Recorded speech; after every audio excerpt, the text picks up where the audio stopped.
لیکن یہ کہ امام مہدی کی حکومت قائم کرنے کے لیے کون لوگ آئیں گے؟ عرب جو ہیں وہ اندر سے کھوکھلے ہو چکے ہیں، عیاشی نے، دولت نے، پیسے نے، دولت، پیسہ، عیاشی، اس کی وجہ سے کھوکھلے ہو چکے ہیں۔ یہاں میں آپ کو دو حدیثیں سنانا چاہتا ہوں۔ سنن ابن ماجہ کی روایت ہے حضرت ابو ہریرہ سے رضی اللہ تعالی عنہ، قال قال رسول اللہ صلی اللہ علیہ وسلم اذا وقعت الملاحم بعث اللہ بعثا من الموالی ہم اکرم العرب فرسا واجودہ سلاحا یوید اللہ بہم الدین، رواہ ابن ماجہ عن ابی ہریرہ رضی اللہ تعالی عنہ۔ جب ملاحم کا دور شروع ہوگا تو اللہ تعالیٰ اٹھائے گا ایک لشکر یا لشکروں پر لشکر موالی میں سے۔ موالی کون ہے؟ عربوں نے جب فتح کیا تھا اس پورے علاقے کو خلافت راشدہ کے دوران، اور پھر وہ لوگ جو ہے، ایک رائے تو یہ تھی کہ انہیں غلام بنایا جائے سارے آبادیوں کو، لیکن یہ کہ حضرت عمر کا اجتہاد تھا، اس کے مطابق جو ان کو غلام نہیں بنایا گیا تو وہ موالی کی حیثیت رکھتے ہیں۔ عربوں میں دم نہیں ہے، موالی میں سے لشکر اٹھیں گے کہ جو در حقیقت حضرت مہدی کی حکومت کو قائم کریں گے۔ دوسری حدیث سنیے، عن عبداللہ ابن الحارث رضی اللہ تعالی عنہ، اور یہ ابن ماجہ کی روایت ہے، قال قال رسول اللہ صلی اللہ علیہ وسلم یخرج الناس من المشرق فیوطئون للمہدی یعنی سلطانہ، لشکر نکلیں گے، لوگ آئیں گے مشرق سے اور وہ حضرت مہدی کی حکومت کو جمائیں گے اور قائم کریں گے۔ اب ذرا نوٹ کیجئے کہ جزیرہ نما عرب کے مشرق میں کون سے ملک ہیں؟ تین، ایران، افغانستان، پاکستان، یہ تین سالڈ مسلم ممالک، مسلم آبادی اکثریت۔ ویسے تو یہ کہ آگے ہندوستان میں 20 کروڑ مسلمان ہیں، لیکن وہ 20 کروڑ جو ہے وہ تو 80 کروڑ کے اندر تحلیل ہو جاتے ہیں غیر مسلموں میں، لیکن یہاں جو معاملہ ہے یہ غالب اکثریت کے۔ ان میں سے ایران کا معاملہ جہاں تک ہے، نمبر ایک یہ کہ وہ شیعہ عقائد کے حصار میں بند ہے، اس سے ادھر ادھر ہونا اس کے لیے ممکن نہیں۔ حدیث میں یہ بھی آتا کہ اصفہان سے 70,000 یہودی دجال کا ساتھ دیں گے۔ لیکن بہرحال خراسان ایک صوبہ ہے افغانستان کا اس وقت بھی شمال مشرقی کونے میں، مجھے امید ہے وہاں سے خیر کی، کیونکہ خراسان کا لفظ وہاں پہ شامل ہے، اور حضور کی حدیث میں بعد میں آپ کو سناؤں گا کہ خراسان سے فوجیں چلیں گی جو یروشلم کو دوبارہ حاصل کریں گی، فتح کریں گی، جیسے پہلے یروشلم کھویا عربوں نے تھا، دوبارہ حاصل کیا تھا کرد نے، کرد خون صلاح الدین ایوبی رحمۃ اللہ علیہ، ایسے اب پھر عربوں نے کھویا ہے، لیکن لینے والے خراسان سے لشکر آئیں گے۔ یخرج من خراسان رایات سود لا یردھا شیء حتی تنصب بإیلیا، خراسان کے علاقے سے کالے علم لے کر لشکر چلیں گے جن کے رخ کو کوئی موڑ نہیں سکے گا جب تک کہ وہ جا کر یروشلم میں نصب نہ ہو جائے۔ اس کے بعد نام آتا ہے پاکستان کا۔ یہ ہے میری اور آپ کی داستان، اور یہ ہے سبب جس کی وجہ سے کہ میں آپ سے یہ گفتگو کر رہا ہوں۔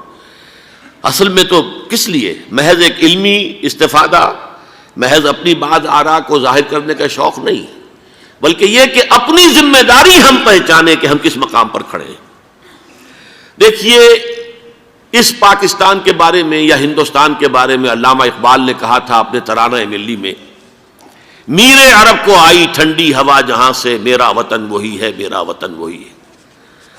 اور مجھے بتایا گیا کہ سنن ابی داؤد میں یہ روایت موجود ہے کہ حضور نے فرمایا کہ ہندوستان کی طرف سے مجھے ٹھنڈی ہوا آتی ہے، اگرچہ مجھے وہ حدیث ابھی نہیں ملی ہے، لیکن حزب التحریر کا ایک کارڈ مجھے ملا تھا، تو اس میں اس حدیث کا اور اس میں ابو داؤد کا روایت کا حوالہ موجود تھا۔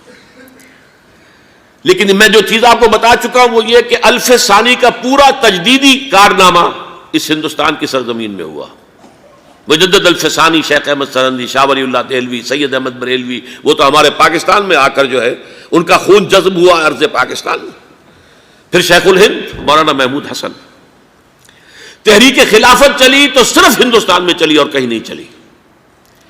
آزادی کی تحریک چلی پوری دنیا میں، وہ نیشنلزم کی بنیاد پر چلی، ملے نیشنلزم، عرب نیشنلزم، ترک نیشنلزم۔ ہمارے ہاں چلی تو اسلام کے نام پر پاکستان کا مطلب کیا؟ لا الہ الا اللہ۔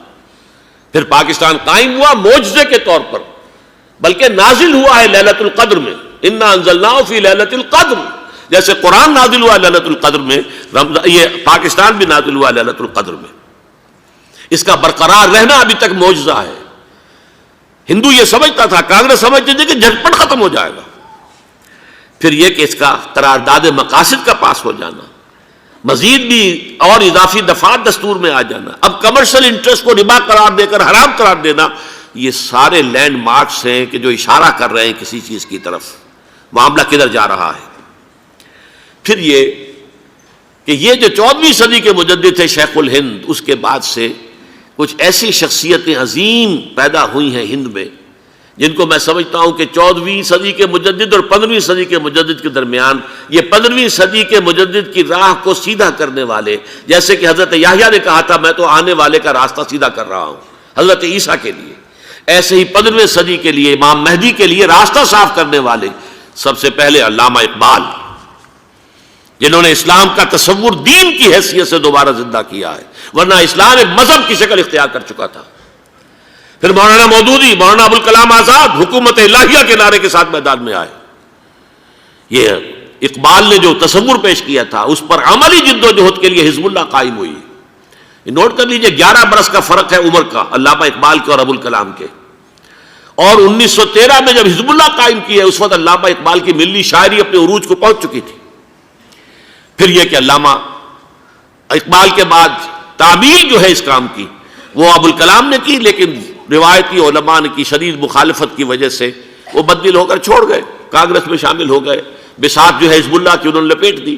پھر مولانا مودودی آئے، انہوں نے وہ ڈور جو ہے اس کا سرا تھاما، جماعت اسلامی قائم کی حکومت الہیہ ہی کے قیام کے لیے.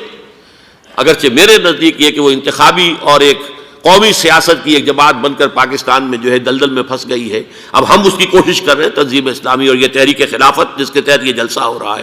یہ ساری چیزیں وہ ہیں کہ آپ کو سوائے پاکستان کے اور کہیں نہیں ملیں گی پوری دنیا میں.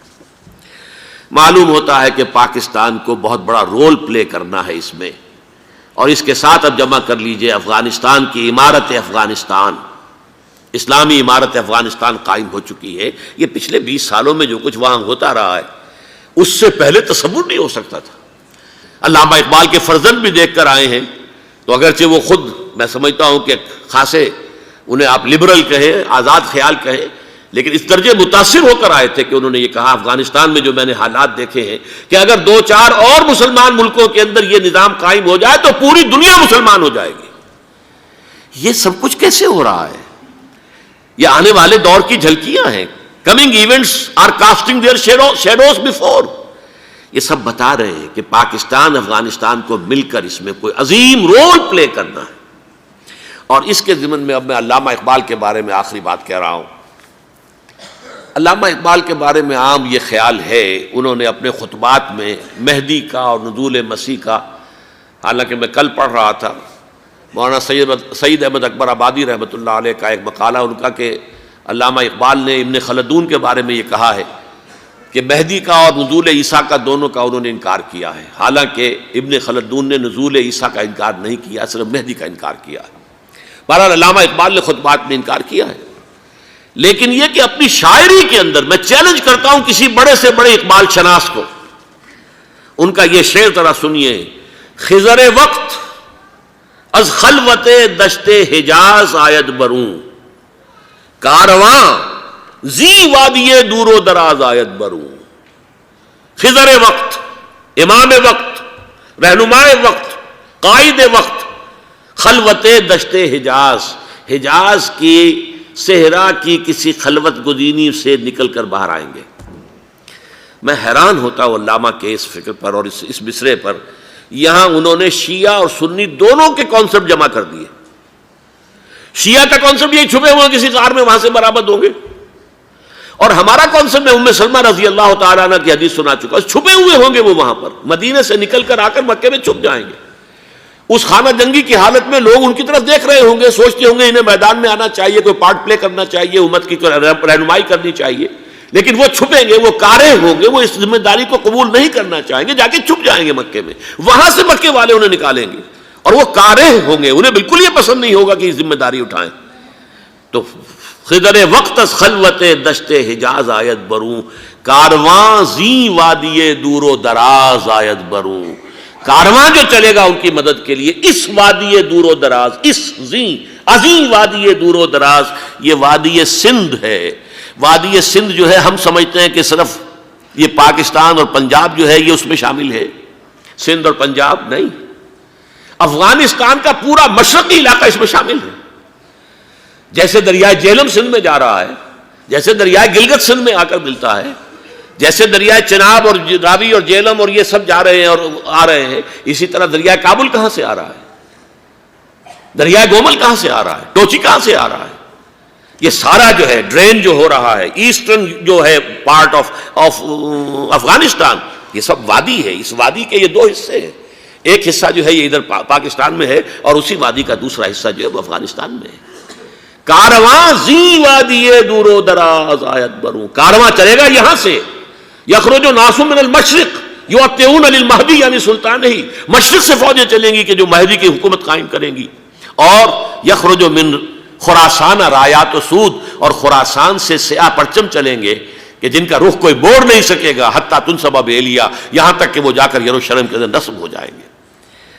حضرات، میں ایک میری گفتگو کا حصہ باقی تھا لیکن میں اسے چھوڑ رہا ہوں، اس لیے کہ گلوبلائزیشن جو اس کی ہوگی، جو خلافت علی منہاج النبوہ کی تجرید کامل حضرت مہدی کے ہاتھوں عرب میں ہوگی، اس سے پہلے اس کے لیے محنت، کوشش، جد و جہد پاکستان اور افغانستان میں ہو چکی ہوگی جو اسے سپورٹ کرے گی اور وہاں جا کر حکومت قائم کرے گی۔